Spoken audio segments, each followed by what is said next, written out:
I'm Cash, and welcome back to Cash Talks Football, where we break down all the goals scored in the Premier League. And today we're doing West Ham against Manchester United in a ball fest near the bottom of the table. We watched it live on our watch-alongs. We do them every Sunday.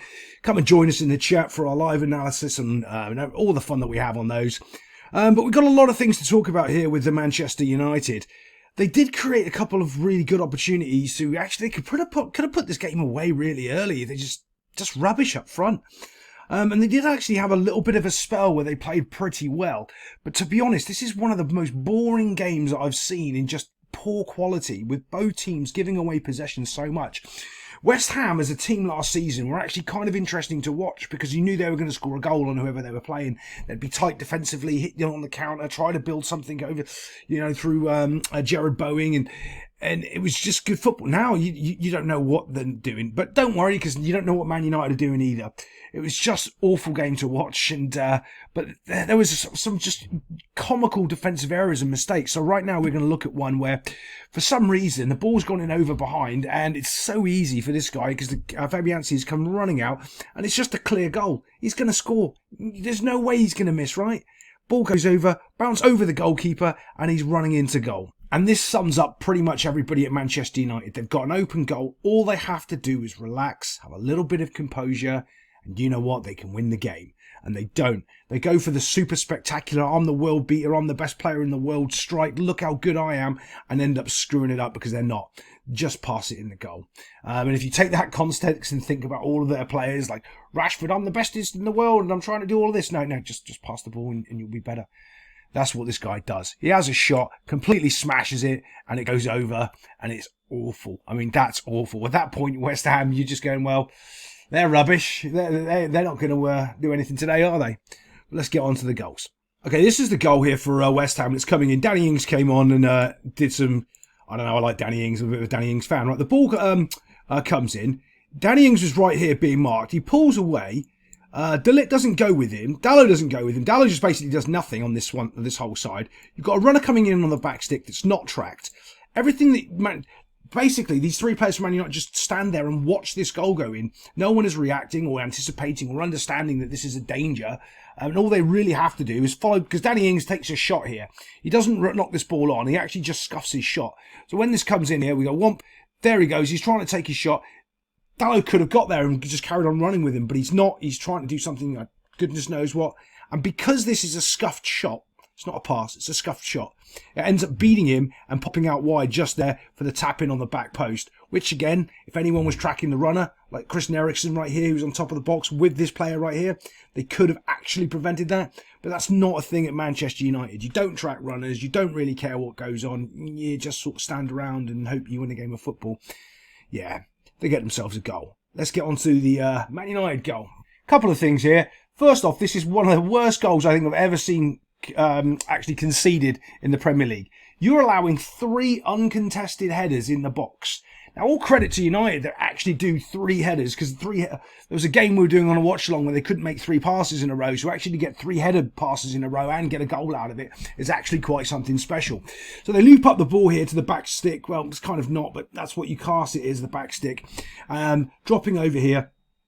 But there's way more. 1, 2, 3, 4, 5, 6 Man United players with 1, 2, 3, 4 maybe West Ham players. How do Man United have more players in the box than West Ham have defenders? That's a huge, huge question. This isn't a good ball up. You don't want to be playing balls like this because it's so easy to defend. But West Ham are just rubbish and they don't even try to get near the ball. They don't go over to it. They don't try to get underneath and head it away. They just let Man United do what they want. There we go. There's the first header right there, knocking it back into his space. But you can see you've got 1, 2, 3 players and that header just completely takes them all out of it. They're all just backtracking and running. Some point as well, when you're in this situation, you've got to look at what your other teammates are doing and realise, well, they're just doing the same thing as me. Can I mark a player? Can I drop off? Can I do something else instead of just run and chase at the ball like a puppy dog? Like get the ball, because he's doing that. And if I do that as well, they'll just pass it around both of us instead of one of us. If I just relax a bit and see what he's doing, because my teammate's doing that job, you can see what's happening. All of a sudden, the ball goes back into the middle. This is Xerxes. Look, he's on the 6-yard line. Okay? He's completely and utterly unmarked. And you go, no, but the ball comes in. Well, yeah, the ball's coming in. You're all supposed to still be defending. You don't just run away from the players to go and all chase the ball. And that's kind of what I'm saying, is people just don't really know what they're doing. You don't all go and chase the ball. But that's what ends up happening here. And because the West Ham players have got no clue, they all decide to play in goal. There's 1, 2, 3 of them playing in goal with Fabianski, which I don't know if you've ever had that happen, if you've played in goal. It's just like when someone else comes and stands on the line, it completely and utterly puts you off as a goalkeeper.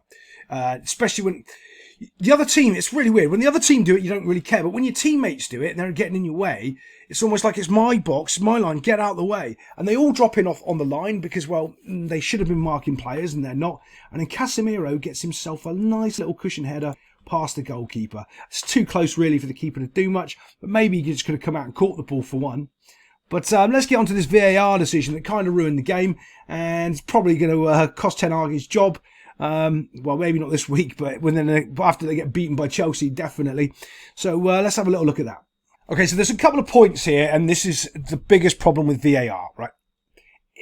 Is this clear and obvious? If you have to look at this more than twice, it's not clear and obvious. That should be basically the rule of thumb. If you just have to look at it and go, well, it's not clear and obvious. So if it's not clear and obvious, VAR shouldn't be involved. The problem is, the minute VAR do get involved and you have to look at the decision, it's a penalty. And how stupid is that? Because there's no way on earth this is a penalty. But because you've got VAR now involved, you can slow it down and you can go, oh yeah, look. Oh, there's a coming together, and he does kick him in the knee, and yeah, he does. But the other problem I have, the referees, and if you want to anything, if you're quick on your betting apps and stuff to have goals disallowed and do any of that, every single time the referee has to go to the booth in the Premier League for the VAR decision, the VAR overturns whatever is done on the field. At no point does the referee have conviction in himself and say, no, my decision's right, it's not a penalty, sod off VAR. It's never happened in the Premier League, ever. So if they go to that monitor, you know the decision on the field is going to be overturned every single time, right? It's never not happened, right? So as soon as that's gone on, you're going, okay, it's definitely a penalty because the VAR Muppets are going to give it. Now, that's a huge, huge problem. So, yeah. The fact that the referee doesn't back himself, I think, is pathetic. The fact that it's Michael Oliver, the Man City dodgy ref, in the booth again, I think that's even more problems for United. And look, I'm not a Man United fan, but there's never a penalty against United. It's just not. Here's the zoomed in super slow-mo. Let's just play ever so slightly. That's the contact right there. Is it kind of a foul? Yeah, but it's never enough to give a penalty. And the fact that VAR is making everyone sit for 5 minutes on super slow motions goes back to the wording. It is not clear and obvious. Therefore, you cannot review it on VAR. If VAR are reviewing it and it's not clear and obvious, there's something else going on in the Premier League that is clear and obvious to all the fans by now. Yeah. And if you don't really know that, stop and have a think about it. But that should never be a penalty. Man United should have got a point here. This is going to be one of those decisions that might cost Ten Hag his job down the road. But you know what? United, you should have put your chances away in the first half, and this game wouldn't have even been close. Other than that, I'll see you next time on Cash Talks Football.